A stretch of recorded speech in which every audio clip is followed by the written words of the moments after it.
couple weeks ago, my dad came home and pitched me a small job offer. One of his co-workers was going away for a few days and needed somebody he could trust to watch over his house.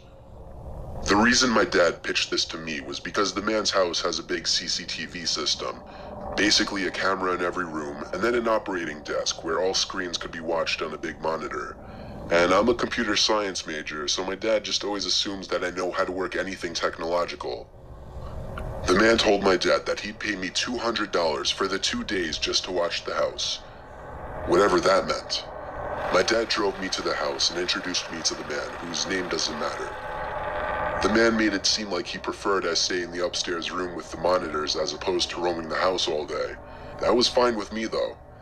So when I wasn't eating, I was mostly just sitting in that room with the TV on in the background and doing schoolwork on my laptop. Ironically, the thing I was doing the least was keeping an eye on the monitors. Night came. I started wondering where in the house I should sleep, since surprisingly, we hadn't discussed that. So I sat back down at the desk and looked at all the different rooms on the screens to see which rooms had beds or couches.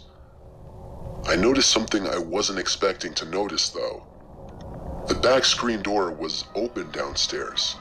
I didn't remember it being open.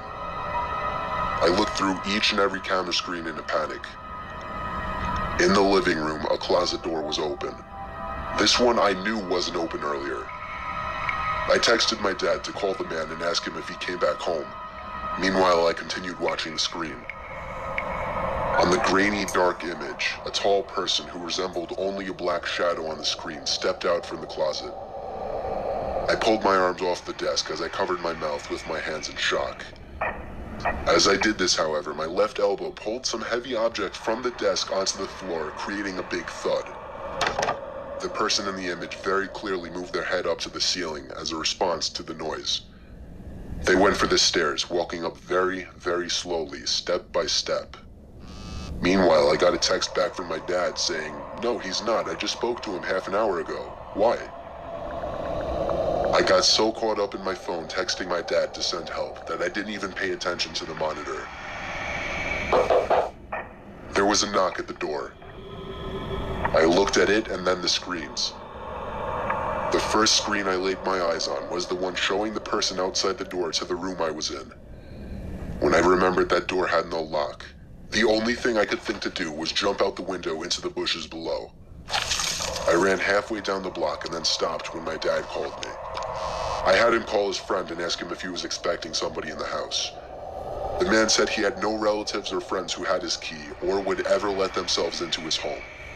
So he called the cops and had them review the footage. I got to watch all of it, and it showed everything. From the moment the intruder broke the glass of the backyard door, to the moment I jumped out the window and him running away shortly after. The intruder was never found. The footage was just too dark to identify his face.